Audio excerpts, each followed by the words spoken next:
Olá, amigos do YouTube, amigos do Facebook.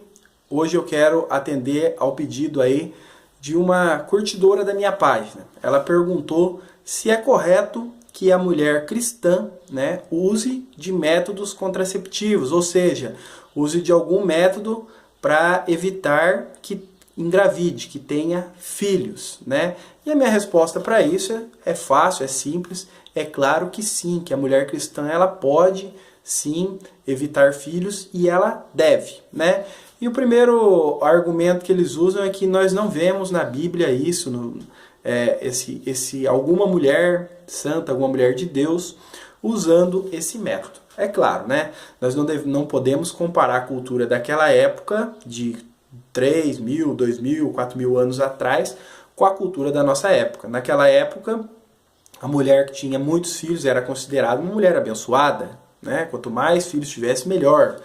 Naquela época não existia aposentadoria, então a mulher, quanto mais filhos ela tivesse, se ela ficasse viúva, ela ia ter quem cuidasse dela na sua velhice.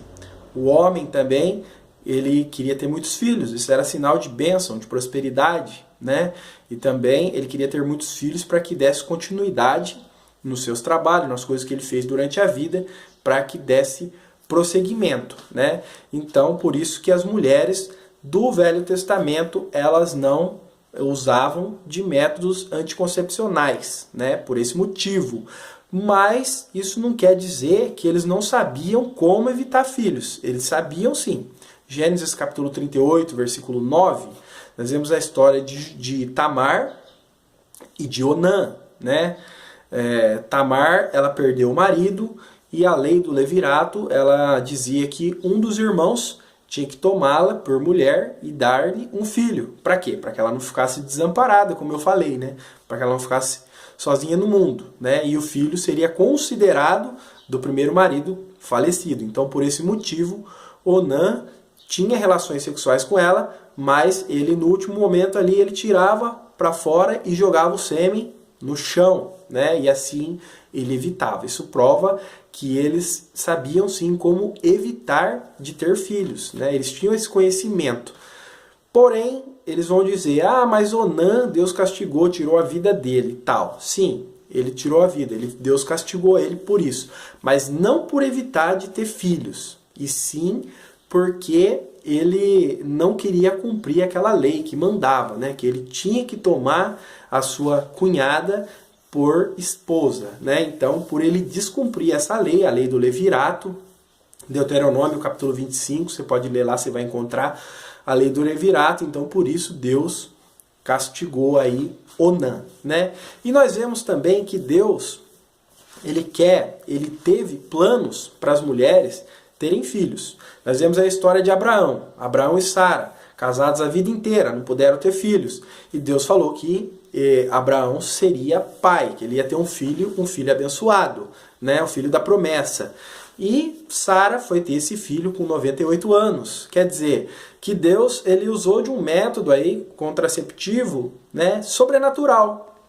Deus não permitiu que aquela mulher engravidasse, mas ele permitiu que ela tivesse relações sexuais com seu marido. Isso aí não é proibido na Bíblia, Nós vemos o caso de Eucana, que tinha suas duas mulheres, E uma era saudável, normal, e a outra tinha problema, mas ela orou e Deus permitiu também, no momento certo, que ela tivesse o filho que foi Samuel, Um filho abençoadíssimo, o primeiro rei de Israel. Nós vemos também aí o caso de Jacó e Raquel, que era a mulher que ele amava, que ele tanto amava e tal. Ele tinha mais outras 3 mulheres. Com as outras 3 ele conseguiu ter filhos normalmente. Com Raquel não, mas no momento certo Deus abençoou e Raquel teve 2 filhos, teve José e Benjamim. Então nós vemos que Deus ele planejou na história bíblica o momento correto de ter os filhos, Então se Deus fez isso, ele deixou para nós o exemplo. Nós também hoje em dia, que nós não precisamos mais de ter muitos filhos para garantir a nossa velhice, hoje nós temos aí o plano de aposentadoria, Então Deus também, se Deus planejou, então ele nos deixou o exemplo, nós podemos planejar, né? Eu tenho um filho e de acordo com a minha condição financeira hoje, eu não tenho condições de ter mais filhos, né? Pode ser que um dia melhore, mas eu tenho um só e eu vejo que com ele eu posso dar aí o melhor para ele, mas com dois já ficaria complicado. Então eu decidi por enquanto não, né? No futuro, quem sabe? E eu tenho aí o meu coração tranquilo, plena certeza de que isso não é pecado, né? De que isso não é errado, né? Tanto que a Bíblia ensina que o homem e a mulher, eles devem ter ali relações sexuais regularmente. A própria Bíblia ensina isso. Em 1 Coríntios, no capítulo 7, no versículo 3, olha o que Paulo fala para os coríntios lá. Ó. O marido pague à mulher a devida benevolência, e da mesma sorte a mulher ao marido, né? Então o que Paulo está falando aqui? Olha, o marido, você tem que cumprir aí o seu dever de marido sexual com a sua esposa. Você não pode, você tem que, né? Você não pode deixar ela privada disso. E mulher, você também deve, né? Não pode deixar seu marido privado disso. Então a Bíblia ensina que marido e mulher, né? Eles devem ter ali um contato regular. Isso a Bíblia ensina. Mas a Bíblia ensina que isso deve ser feito com consentimento das duas partes, né? E com aí entrosamento, o consentimento, com os dois aí dispostos, né? Não pode ser obrigado, não pode ser uma coisa forçada. Mas aqui Paulo fala que deve sim. Aqui no versículo 4 ele diz: a mulher não tem poder sobre o seu próprio corpo, mas tem-no o marido. E também da mesma maneira o marido não tem poder sobre o seu próprio corpo, mas tem-no a mulher. Quer dizer que o desejo de cada um deve ser satisfeito, né? Então nós não podemos nos privar disso. Então como é que faz? Se você não pode ter filho, você vai evitar de ter sexo? Então o que vai acontecer? Você vai acabar levando aí o seu marido, mulher crente, cristã, eu quero dizer para você, você vai acabar se levando seu marido, podendo levar ele a cair em pecado, né? Pelo desejo, porque isso é uma coisa física, não é espiritual, é hormonal, né? Da mesma maneira, o marido também pode estar levando a mulher a cair em pecado, mesmo que seja só em pensamento, né?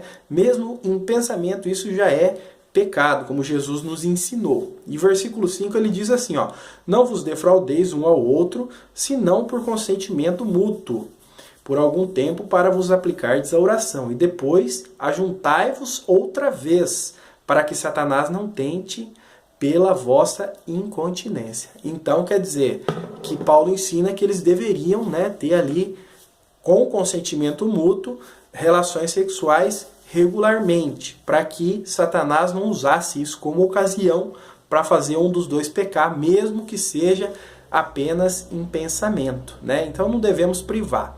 E agora, prevenir, isso aí não é errado de maneira nenhuma, né? Tem vários métodos, vários meios de prevenir, né? E Deus deu a sabedoria, a inteligência para o homem de poder estudar o corpo da mulher e saber o método mais eficaz ou vários métodos de impedir a gravidez. Isto não é errado. Errado é ter um filho na hora errada, para ficar jogado, para ser abandonado, para ser malcriado, para ser maltratado. E isso aí sim é um grande pecado, né? Bom, o que Deus espera de nós é que o filho venha, seja recebido com amor, com entusiasmo, com emoção, com alegria no seu lar, né? Porque ele foi planejado e chegou no momento certo, né? E Deus também não quer que uma criança seja rejeitada. Então, prevenir, filhos, eu sou muito a favor, todo cristão deve fazer isso, né? Ter os filhos que ele tem condições de criar, para não depender do governo e nem das pessoas. Sou 100% a favor da prevenção de filhos. Agora, aborto não. Aborto, isso aí é assassinato, isso é matar, isso é tirar a vida. E isso aí o cristão não deve fazer, a mulher cristã não deve fazer e não deve apoiar. Se o seu candidato que você vai votar, seja para prefeito, presidente, vereador, seja o que for, se ele é a favor do aborto, você também não deve dar o seu voto para ele. Você também não deve ser conivente, né? E também mais uma coisa importante. Devemos prevenir? O marido e mulher devem prevenir? Sim, mas essa prevenção cabe somente a marido e mulher. né? Somente dentro do casamento é que o sexo é permitido e que não é pecado. Agora, quanto aos solteiros, né? Se casem para depois prevenir. Obrigado, compartilhe essa mensagem para que mais e mais pessoas possam saber desse assunto aí que é de grande discussão entre as pessoas. Obrigado, se inscreva no meu canal, curta a minha página. Até mais!